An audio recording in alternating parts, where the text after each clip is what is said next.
Good evening, everybody. I hope everybody's doing okay. Good on this Wednesday night. Hopefully, all my people from Florida are doing good after we had the hurricane a couple weeks ago. We just had a tropical storm here in Sarasota. We got about 20 inches of rain, but hopefully, everybody's starting to recover and get through that. Um, Thank you for joining us. Took a little week off last week. We're starting off good. We're kicking off here, and we're middle August here almost. Well, the 14th, so we are, I guess, middle August. Playoff races heating up. Got a lot of good parity in the divisions. Uh, I really excited. I love the Central this year. It's just back and forth. AL Central, excuse me. But started off tonight. We got some bad news on Monday night. Jazz Chisholm went down with a left UCL injury, sliding into home. Stayed in the game. They ended up having to pull him. So I mean, that's it looks like it's what 2 to 3 weeks. Put him on the 10-day. So hopefully that's all it is. Who knows with these things? Uh, but I mean, I'm going to hit on that a little later in the show, talking about the Yankees. Don't want to harp on my team all day. But then we had another on the other side of the injury news is Mookie Betts came back for the Dodgers, which the Dodgers obviously right now tied for the best record in baseball at 71-49, playing right now. I got to check. Playing a 4-game set with the Brewers. Took the first two. Dodgers start at 8:10 on MLB Network, depending your location. But 71-49, you add Mookie Betts, which is just unfair. I mean, comes back on Monday, 2 for 4, 3 RBIs, one home run. Comes back on Tuesday, 2 for 5. So the guy's 4 for 9 in 2 games, 3 RBIs and 1 home run, and he's back in right field. Which, I mean, that's a dynamic outfield. If you put him in right field, you got Paganis in center, who's having a great rookie year, and then you got Teoscar Hernandez in left, who's another was a steal the offseason pickup. I mean, you're taking away. I mean, I guess a little offensively, taking him away from short, but the defensive side of the aspect for the Dodgers is, I mean, unfair because Miguel Rojas definitely one of the better defensive shortstops in the game. It's unfair. Obviously, Dodgers had a little slower start, not as advertised. People were bashing them during June, July. What's this big payroll? But it definitely strength. Now they got this tied for the best record in the MLB with the Indians. Mookie comes back, and it just adds where that outfield becomes stronger. Honestly, I think the Dodgers have the best 1 through 4 in baseball with Ohtani, Mookie, Hernandez, and Freddie Freeman, which is pretty nasty 1-4. But you add Rojas, it's going to be playing short most of the time, playing short consistently. That's a big add because he's a solid defensive catcher, shortstop. And he's still batting 269 at the plate. I mean, 212 at bats, but 269, so that's good. I mean, third base. Third base is always kind of a hole, but Kike Hernandez definitely a do it all type of player. And if Gavin Lux picks it up at second on the offensive side, it'll be tough to beat that team.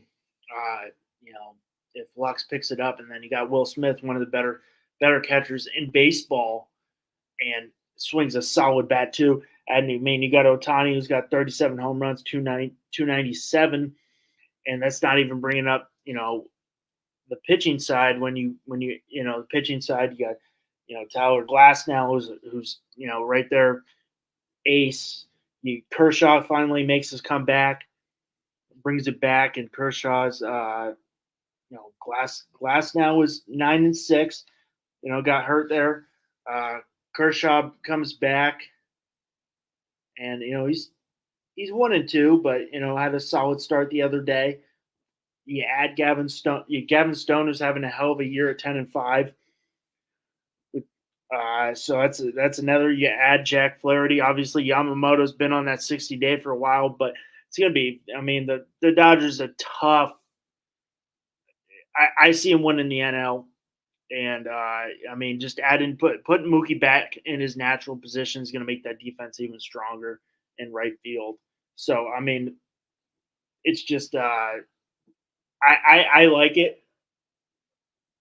I think he's more natural there. I think Rojas is good enough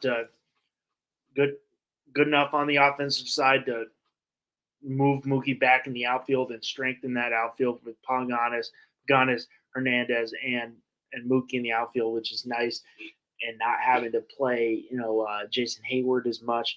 And you still got Chris Taylor and Jason Hayward on the bench.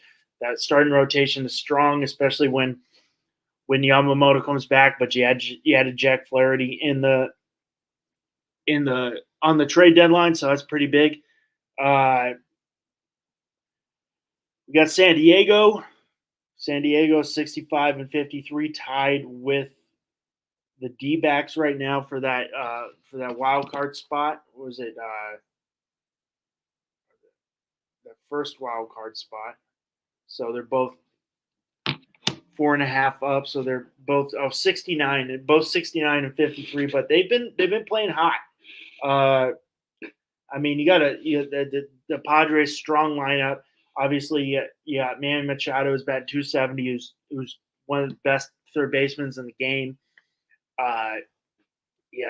Jurickson Profar was having a hell of a year. Obviously, he was an all-star. And then you got Jackson Merrill, could easily be Rookie of the Year. I don't see why he shouldn't be in that conversation. Him and Paul Skeens of NL Rookie of the Year. This guy's playing big. Had a walk-off home run the other day. And this kid's 21, I want to say. So I could obviously see him a Rookie of the Year. And then you add a guy like Luis Ariz a little before the deadline, a month before, which just, the guy's, he's not flashy. He's not going to give you the big power numbers, but finds a way to get on. The guy's batting 308. Obviously, the comparison is he's a modern day Tony Gwynn. I'm not going to throw that on anybody, but I love Luis Ariz. I love what he does. He works the count. He gets on base, which, as an old school baseball guy, I love that. I'm not a big new school guy. I'm an old school baseball guy, so I love Luis Ariz. The guy chokes up, finds a way to get on. And the starting rotations is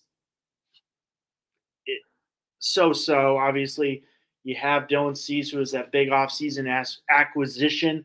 You have Michael King, who was part of that big Soto deal. Yu Darvish and Musgrove. So we'll see what that does. But the Cease deal in the offseason might help. D-backs they're both Diamondbacks and Padres, 3.5 games back to the Dodgers right now, both 69-53. Both playing pretty hot. Obviously, Diamondbacks started off pretty slow. And I kind of wrote off the Diamondbacks that it started off pretty slow, and now they're right there in the thick of things, only 3.5 back, right there in the wild card. They got a strong lineup. Obviously, Marte's out of his mind this year. He's batting 298, 30 home runs, 81 RBIs. I've always been a big Corbin Carroll guy. He's starting to pick it up a little bit. And, they got playoff experience. Obviously, this was the NL, won the NL last year. So, they're right there. They got, Zach Gallen and, you add Jordan Montgomery, who's only pitched 17 games this year. Gallen's got 9 wins. Montgomery's 7-6, but the guy's got solid playoff experience. Obviously, was with the Rangers, won the World Series last year. So, You've got the experience on the team. We'll see if they can make it the push. Obviously, they've made it to the World Series last year as a wild card team. So we shall see. Obviously, both Padres and the Diamondbacks are starting to pick it up, play hot, maybe make a little push. Obviously, it's a little closer than what I thought. If you look back maybe a month ago, the Dodgers 6-7 games up. Now it's only 3.5. So maybe they make a push for that division. We shall see. But both right there set in the wild card 1-2, tied up right now. And we see it's not about the best team in the regular season. It's you see a lot nowadays. It's who goes into October hot, the hot team, and that's usually who wins it all. So nobody would have predicted Diamondbacks Rangers last year. We move over to the Central, which the Central's it's Milwaukee's to lose. It is Milwaukee's to lose, and obviously you got the Dodgers right now. They lost. You've lost their first 2 games of the sets to the Dodgers, but they're still 7.5 games up on St. Louis. Everybody is, you got St. Louis 7.5, Cincinnati 8.5, Cubs 9, Pittsburgh 11.5. But I think it's going to jumble. But you're 7.5 up on the Cardinals right now, 67-52. They got a solid. Brewers are one of my big surprise teams this year. Because when they traded Burns to the Orioles, I thought maybe they were trying to ship it, give up on the season, work on let's go for next season. But 67-52, you still got William Contreras batting .295. You got Willie Adames batting .253. You got back Garrett Mitchell, my boy from Orange Lutheran High School in Orange County, California. Fun fact is, my first coaching gig, he was at Orange Lutheran, and I got to coach him a little bit. Didn't really do much coaching. Threw him some batting practice. I wasn't really the varsity coach at the time, but I did get to throw him some batting practice. It was always fun. Obviously, he didn't really need a lot of coaching in high school because he was that good. Got him his junior year. He batted like .371. Orange Lutheran's one of the best high schools in the nation, top 10 consistently. But it was fun to watch him have an unbelievable junior year. And obviously it had a down senior year of high school. I know this because I followed him. Went to UCLA and blew up big time in UCLA. What was the 14th overall pick to the Brewers? But he's coming back, lengthens that outfield. Obviously, you got Jackson Chirino and Sam Friedlich. So that's a big add coming back from injury. You get Mitchell there in center field, consistent center fielder. You add the starting pitching is kind of surprising where Peralta's only was, you would think the guy once Burns left, he's only 7-6, where you got Connor Ray. He's got 10 wins. Connor Ray's kind of Connor Ray's 10-4 right now with 3.72 ERA. So you didn't really think of that. Obviously, Frankie Montas in that trade with the Reds.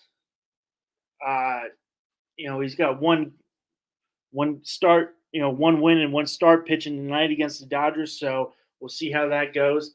But it's definitely, for me, it's the Brewers to lose. And though, 7.5 up's a nice, comfortable lead. But it's the Brewers. Brewers, I think, got the Central. And I think when we started this show, me and both Rob Mosley predicted the Central, and I predicted the Reds. I guess it's not a terrible pick because they're, in third place right now, and he picked the Cardinals second place, but we both didn't give a thought to the Brewers winning that division, and it's the Brewers to win. I think they got it.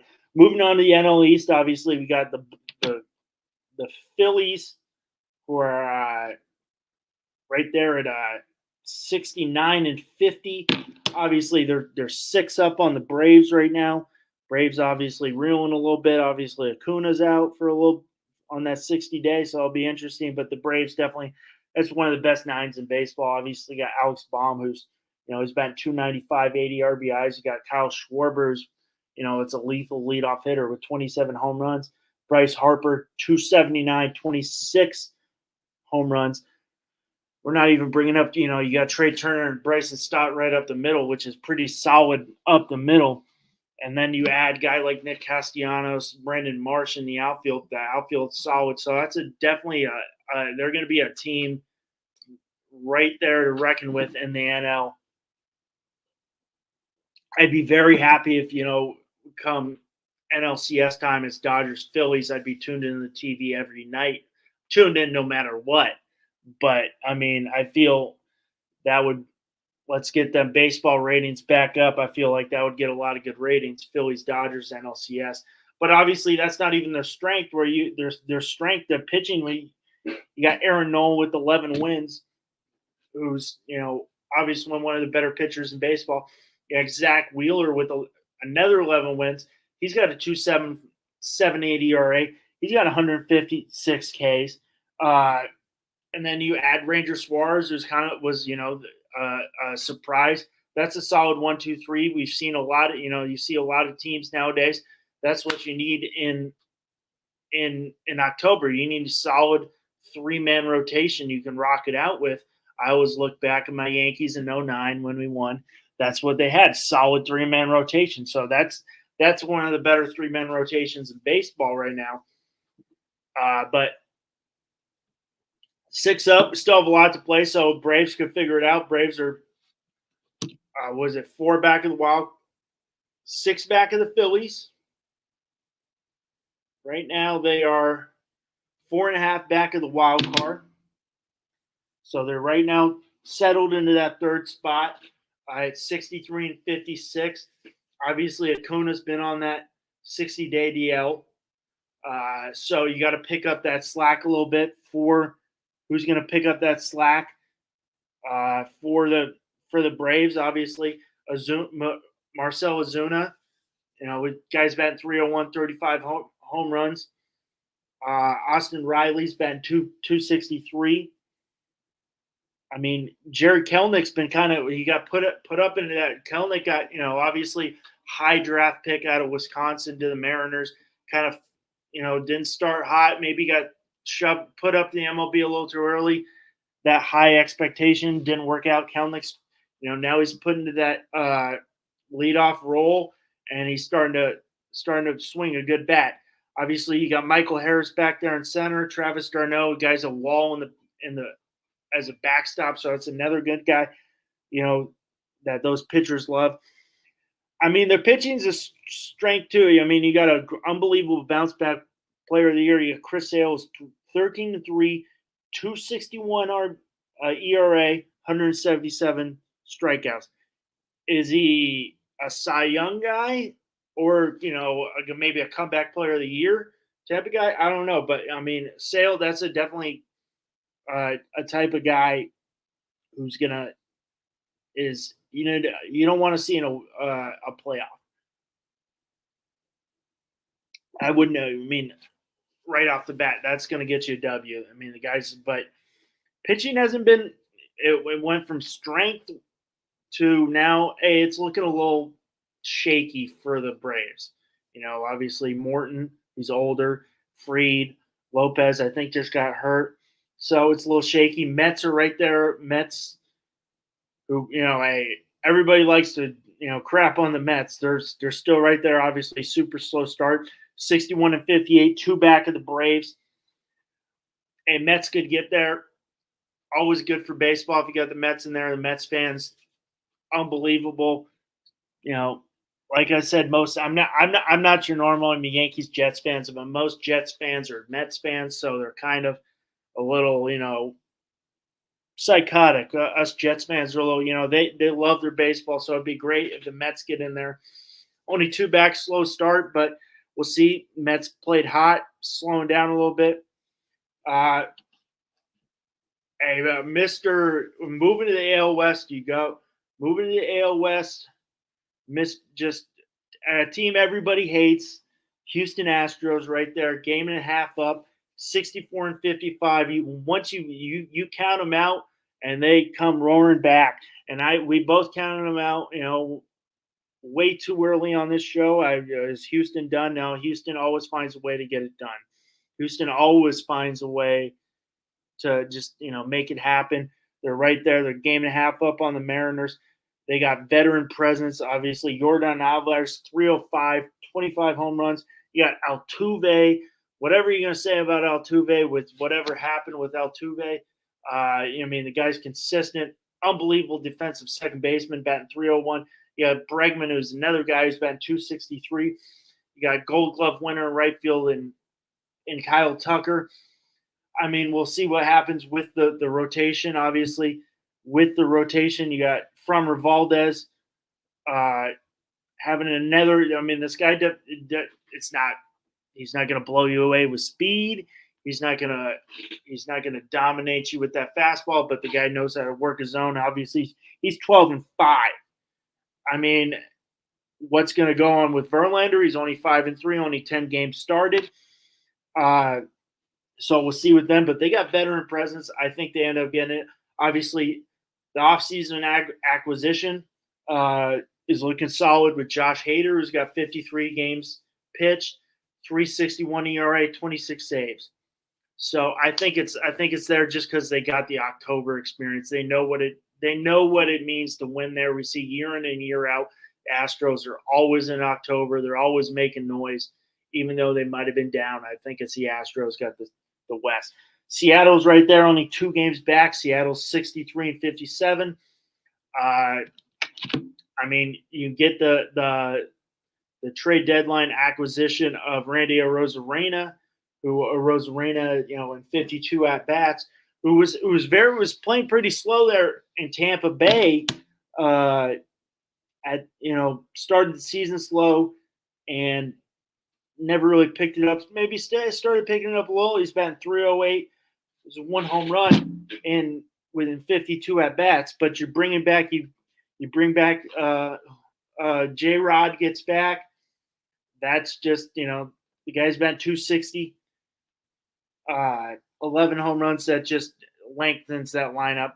And you still got Cal Raleigh, who's another solid catcher, defensive catcher. Cal Raleigh, 26 home runs. So that's another add. Pitching wise, you still got a solid rotation, even though the numbers win-loss wise aren't really there. You got Luis Castillo, who's one of the better pitchers in baseball.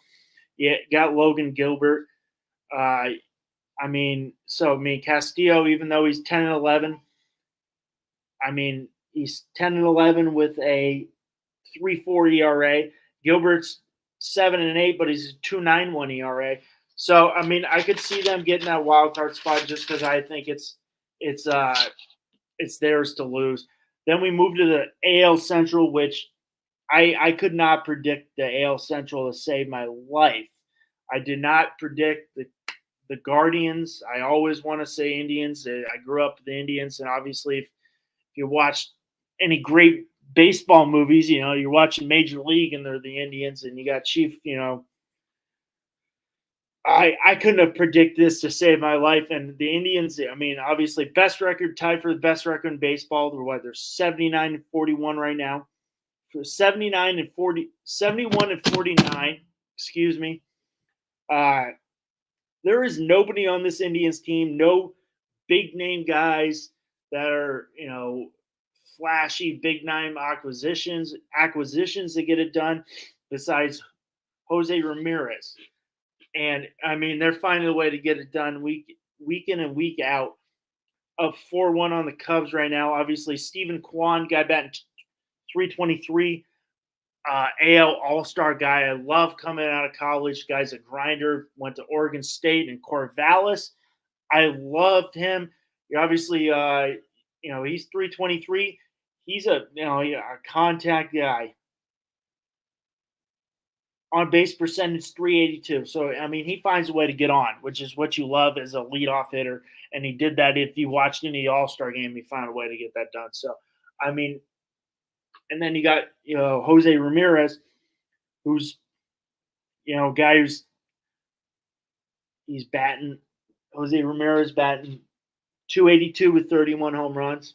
31 home runs. On base percentage 334. Another guy just solid, unbelievable defensive third baseman. Always finds a way to get on. Not very intimidating, pretty small, but guy knows how to hit a baseball, which is unbelievable. I mean, you got David Fry, who was another All-Star batting 268. But and then you move to the pitching staff. Nobody really no big names after you lose Shane Bieber. Tanner Beebe's 10-4, Lively's 10-7. You add who? What was the name? Who they add? Who did they add? Can't remember. Well, I mean, I'm messing. I'm mad. I'm mad at myself now because I can't remember who they. I can't even. Alex Cobb. Sorry for that. I was getting mad at myself because I forgot who they added. But I mean, it's kind of defined. But I mean, the AL Central. I think this is the most exciting division we got. Which we got the Twins right now, 67-53. 4 games back in the Indians, so they're right there in the hunt of things. I mean, the Twins are another team that they find a way to get to October.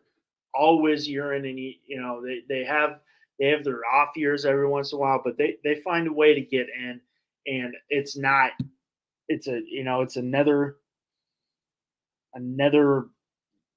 not a lot of big name guys, not a lot of big name signs. Because you're in Minnesota, not a lot of players want to go to Minnesota, which is, but they find a way to get on. Side note, if you ever get to Minneapolis, go watch a Twins game, go watch a ball game. Target Field, one of the nicest ballparks I've ever been to in my life. It's beautiful. Not a bad seat in the house. I've sat on the first baseline, third baseline. I've sat at the top of the outfield, and it is just not a bad seat in the house. It's beautiful. It's a great place to watch a ball game. But I mean, you're right there, only 4 games back. You're getting Willie Castro, 256, Max Kepler, 271. I mean, if Royce Lewis is another guy, another Orange, San Clemente, Orange County, don't know where he's from, went to J. Sarah High School in Southern California. If he can stay healthy, that's another solid ad. Larnach is another one. I mean, and the Twins pitching, I mean, my prediction from right off the bat was that the ace of the staff is going to be Pablo Lopez. Definitely has not been the ace. You got Bailey Obor. Jeez. 6'9". I see why he's dominating. He's 12-5. He's got a 3.52 RA. Pablo Lopez not bad at 11-8, 149 strikeouts. But, I mean, I didn't predict Ober as the guy who's going to have the most wins on the staff as of now. So, they're right there in the thick of things. I think it's anybody's division. We moved down right there, 5.5 back. We got Kansas City. Kansas City, I love seeing the Royals there. Obviously, what I loved watching the Royals was at 14-15 when they had those teams with Eric Hosmer, Louis Kane, Salvador Perez, Mike Moustakas. Right there, they won the World Series in 15. 14, they're right there. I love watching this. So I love seeing Kansas City right there in the thick of things.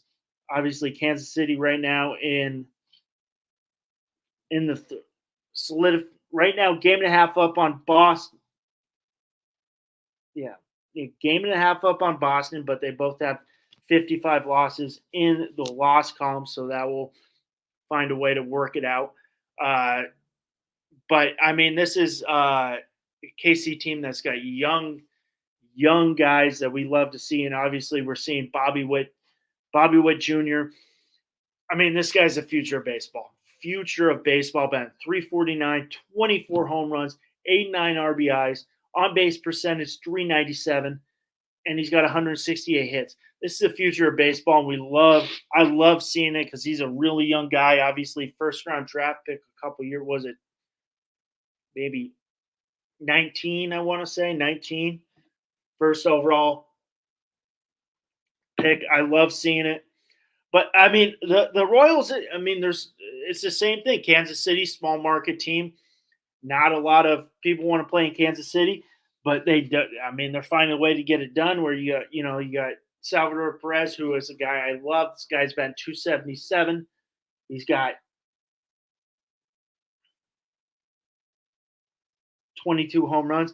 Guy's a wall behind the plate, and just to watch Salvador Perez play the game and the passion he plays with for baseball is unbelievable. I love Salvador Perez. I want to see the Royals there in October. Obviously, I mean, you're not their pitching staff. It's a good pitching staff, but you don't have those big names. Obviously, you got Seth Lugo's got 13 wins, a 3.04 ERA. You got Cole Ragans, obviously right there with 10 wins, 10-7, 174 strikeouts. You got Brady Singer, who's 8-8, who's another guy coming out, a local guy at university, played at University of Florida in Gainesville. Another big guy. You got Michael Wacha, who's obviously he's 9-6. Michael Wacha, that's another guy. That's a good guy they got there because he's got October experience. But I'm really excited. I want to see the Royals right there. I don't know if they get the division. There's a lot of competition. I think they can snag one of those wild card spots, but it's jumbled up. The AL wild card is jumbled up really good. Moving to one team on the wild card, we're moving to the East here, is those Boston Red Sox. Red Sox, I mean, I was on here with my former co-host Rob Mosley, big Red Sox guy. I got Red Sox fans. You know, they're not really too excited about the Red Sox this year. Are we punting on the season, not making a lot of big acquisitions? So I mean, to see the Red Sox right there at only a Red Sox at 63-55, technically a game and a half back right now, but they both have 55 losses in the last column. They're right there in the thick of things, and you're getting it from, Devers, guy who's just consistent, is definitely the marquee guy to market your team on, batting 299, 25 home runs, 72 RBIs, 380 on base percentage. Then you got a guy like Jared Duran. Unfortunately, he's suspended right now. We don't have to talk about that, but Duran, obviously, another all-star, batting 291. Colton Wong, Tyler O'Neill, the guys just hits home runs. Boom buzz, as we call it, 22 home runs. And the Red Sox also got a solid pitching staff with,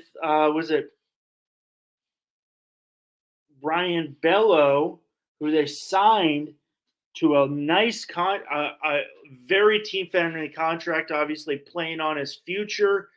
And he's 10 wins, 10-5. Tanner Houck, 3.02 ERA. Cutter Crawford, 129 strikeouts. So I mean, that's a solid pitching rotation. We'll see if they can push it over and get that wild card, but who knows? Who knows if they can push it over and get that wild card? But for the Red Sox to be right here in the thick of things, when you saw their offseason and their lack of movement in the offseason, not much movement during the trade deadline, they're right there game and a half back, which is pretty impressive, and they're right there in the thick of things. Moving to the right now, we're moving to the Baltimore Orioles, 70-50, half a game back of the Yankees right now. This team, even though they are, they're right there, that first wild card. I see them winning the AL East. I see them. That made what they played the Yankees 6 times. They took 4 out of 6. They got a 3-game set at the end of the year in September. So basically, Yankees are going to have to sweep them to get that head to head. But I mean, this team is it's I mean, I think it's theirs to win. Obviously, it's kind of the amount of young players on this team is Orioles are going to be good for a long time. Obviously, you got another guy shortstop. We got a lot of great young shortstops in baseball right now, from Bobby Witt, and then you move over here in Baltimore, and you got Gunnar Henderson, who's batting 287 with 29 home runs, an on-base percentage of 372. Then you got Anthony Santander with 36 home runs. You got the wall in the backstop, Adley Rutschman, another guy. I mean, I loved coming out of college, but I wasn't owned. Everybody loved Rutschman coming out of college, but I mean, the guy's a wall behind the plate, and still, what Rutsch is batting 269. Yeah, Jackson Holiday, who came up, another guy. I mean, he's batting 167, but this was the guy who was batting .39, .59 when he got sent back down because he got one hit. So 167's a solid average for a guy who's 1 for 59. And then you add Eloy Jimenez, who's batting 480 right now in 28 at bats. That's just another bat off the bench. That's a power bat, which is going to be big. I mean, the one thing that maybe would worry me being an Orioles fan would be the starting rotation, not the 1-2. A solid 1-2, but you got Grayson Rodriguez, 13-4. 12-4. No, 13-4. I'm looking 13-4 with the 2.71 ERA, with the 137 strikeouts, which is another. I mean, this is another young pitcher, which is unbelievable. Who definitely started off last year in Baltimore, got sent back down, got brought back up. Started that time in the minors, kind of helped him get his head back together, brought back up. He's obviously just continuing what he did in the second half after he got sent down, continuing into this year, and it's showing. Obviously, 13-4. You got a guy. You add Corbin Burns, who's 13 Rodriguez 12-4, Burns 13-4. Oh no, other way around, 12-4, 13-4. My bad. But I mean, this is a frontline guy. He's got a 2.71 ERA. His WHIP's 105. I mean, that's a solid guy to throw out right off the bat. That's a solid one too. But who's going to be that third guy for the Orioles? I mean, when you get to October, is it Cole Irvin? Is it Suarez? Is it Drew Kramer? Who's going to be that number 3 guy that they have? And that would worry me a little bit being an Orioles fan. But we're going to move into my Yankees, who right now split, unfortunately, with the White Sox on a really bad game, which was very depressing, very New York Yankees type of win. What we left 22 runners on base, but got the win yesterday, 4-1, up 1-0. But obviously, the big news is Jazz Chisholm went down with that UCL. He's on the 10-day. They put him on the 10-day. But Chisholm was, he's batting .316 with the Yankees, 7 home runs, 16 RBIs in 14 games. And obviously they started off taking 7 of 8. So it's going to be a big loss because I think he gave, just seeing what he brought to that dugout was huge. He brought a little jolt to life. So it's going to be a big loss. Obviously, Oswaldo Cabrera is going to Oswaldo Cabrera obviously get a little third. DJ LeMahieu will get a little third. I wish Gleyber Torres would play a little third, but he doesn't want to play third. So, I mean, it'll be interesting to see what they do. We'll see what they're up 1-0 tonight. And Will Warren's pitching. They got Cabrera at third. Oswald Peraza got called up for that. He's obviously was a highly touted shortstop prospect. Had a cup of coffee. Didn't really have a spot for him, but he got called up when the injury happened. Woo! Up 1-0 tonight, and Soto homered again. So that's 4 homers in the last basically game because he hit 3 last night. But we shall. I mean, they're obviously first place. I think the AL East. It's gonna be It's gonna be going back and forth all September. Can be a little rough. We got a lot of guys getting called up, but I think September is going to be back and forth like this all year with the Orioles. Obviously, with the Orioles and the Yankees, obviously, Soto is playing Ben. Ultimately, it looks like the pick of the trade deadline of the year. Soto batting .306.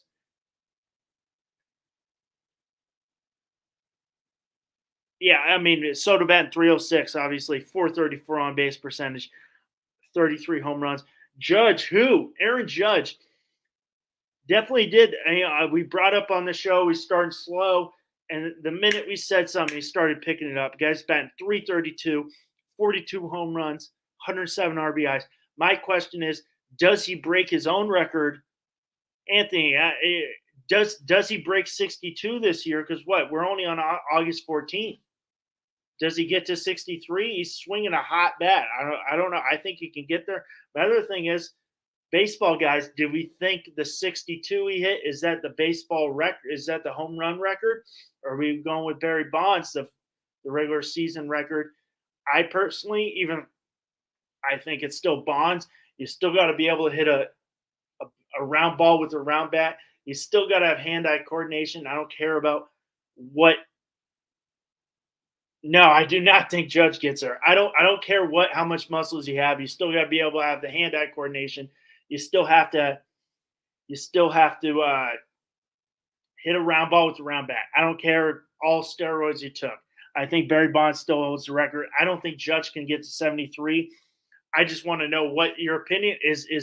Is Bonds got the record, or are you giving him that asterisk because he did use steroids? I mean, or is Judge got his 62? I could see Judge breaking 62 this year. The pace he's on, guy's got 42 home runs, and that acquisition of Soto is helping him out so much. So we shall see. The thing I'm a little worried about the Yankees is their pitching. Their starting pitching is okay. I mean, Garrett Cole coming back, obviously he's 2-3. Rodon looking good. Luis Heel, we'll see what happens with him. But with Nestor Cortez, you got a little Will Warren throwing some spot starts. Yeah, that's where I'm. Everybody was doing it at that time, and he's still he was a 40-40 guy in Pittsburgh. He still did it. I mean, he still did it. He did it in Pittsburgh. It's the hand-eye coordination Bonds had. He still had to be a hit a round ball with a round bat. Deion Sanders says it. Baseball's the hardest sport to play. So I'm 100% with you, Anthony. I mean, yes, it hits. He can hit the ball a long way, but if you don't connect, it doesn't really matter. So I got Bonds. Maybe you throw a little asterisk on it, but I don't care. Bonds has got the record. I put him in the Hall of Fame. I 100% agree with you on that. I am worried with the get back to the Yankees. I'm worried about our bullpen. Really big. Obviously, we added Mark Leiter. I don't know who we have behind Clay Holmes, and Clay Holmes is shaky. So that's where I'm really worried. I don't see number 28 happening this year. That's all that matters. Going back to your question, I think, Philly's catching up. Obviously, they had a weaker strength of schedule right off the bat, so that could be them catching up. But I still think it's the Phillies to win. Obviously, with we got a little injuries with the Braves, with Acuna. Their starting pitching hasn't looked stronger. They lost Spencer Strider. So I still think it's fairly the Phillies to win. Sadly to me, I think there are some old school fans that don't give Bonds the respect. I mean, I'm with you too. I'm an old school guy. I've never really got into the big analytics, and that could have hurt me in the baseball world because analytics is everything now. I give Bonds all the respect he has. This guy uh, still was putting up 30-30 guy, 40-40 guy. Yes, he did steroids, but that was everybody was doing it at that era. They weren't testing for it. So I mean, I put him in the record. I put him in the Hall of Fame. I put Roger Clemens in the Hall of Fame too. I give him all the respect. I think Bonds has that record, has a home run record, the single season record. Give it to him. I give Bonds all the respect. Steroids can only do so much. Maybe that made him a little less mobile, but he still was hitting the ball in McCovey Cove. He was still getting it done. So I mean, I think that's always going to be an asterisk. There's always going to be an argument on that topic, and there's always going to be people for and against. Yeah, McGuire's the same thing.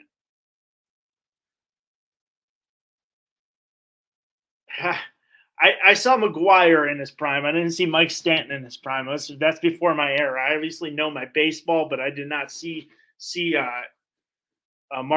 Mike Stanton, live. It's a little bit before my time, but there's always going to be an argument. There's always going to be people for or against. I put him in. I think steroids only does so much for you, and everybody was doing it at that time. So to say that Barry Bonds will never get in because he was doing something that everybody was doing. Oh yeah, Mike Stanton. I did. Oh my God, that's hilarious. Yeah, Mike. I did see Mike in his prime. I didn't even put that together. Oh, Mike, that's hilarious because so when I scouted now formerly Mike Stanton, I'm pretty sure that's his middle name is Mike. Now Giancarlo, which is actually his real name. He went to Notre Dame Sherman Oaks High School, which is a prominent Catholic high school in Sherman Oaks, California, right there in the San Fernando Valley. And if you look up at the records, all from his year, it says Mike Stanton because he was Mike Stanton at Sherman Oaks High School. So that made me crack up.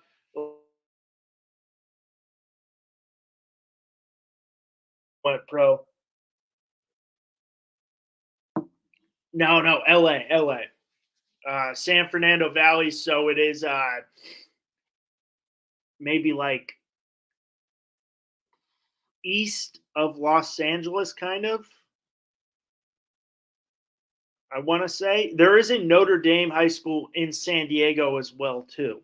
So Notre Dame, there is one in San Diego too. That's in LA. I want like east of Los Angeles. He's actually from Paramount. I can't even remember where he's from. Wherever Universal Studios in California is, I can't remember the name right now. But he also played big cut Harvard Westlake High School, which put out, it put out Pete Crow Armstrong, who's another guy who's coming up. He's with the Cubs. They put out Max Fried.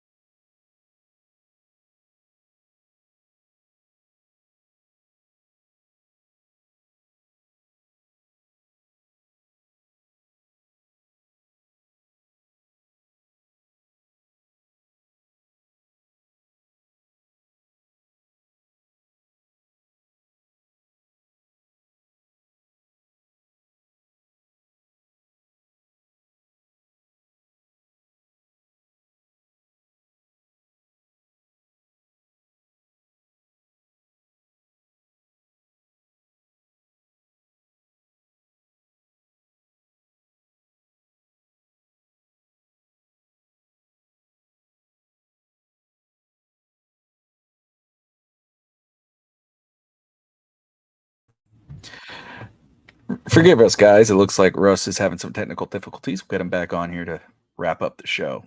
And I think he's back.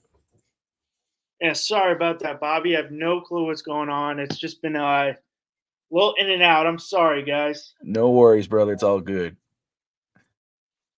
Yeah, Panama City. Yeah, but I mean, you made me. I do not remember Jose Fernandez. I'm from Southern California, so I know the Southern. I mean, obviously, he was probably coming out of Tampa. You know where he went to when he was in high school? Out of Tampa. Wonder where he went to high school because there's some big high schools out here in the Tampa area. Where I think it was Canterbury's one of them. There's another one in St. Pete that Tommy White went to, and obviously IMG. But I did not. I'm going to look up those stats and look up Jose Fernandez coming out of Tampa and get back to you. I want to say thank you everybody for joining in tonight. This is On Deck here on FTSN. I hope you have a great night. Make sure to like, comment, and subscribe.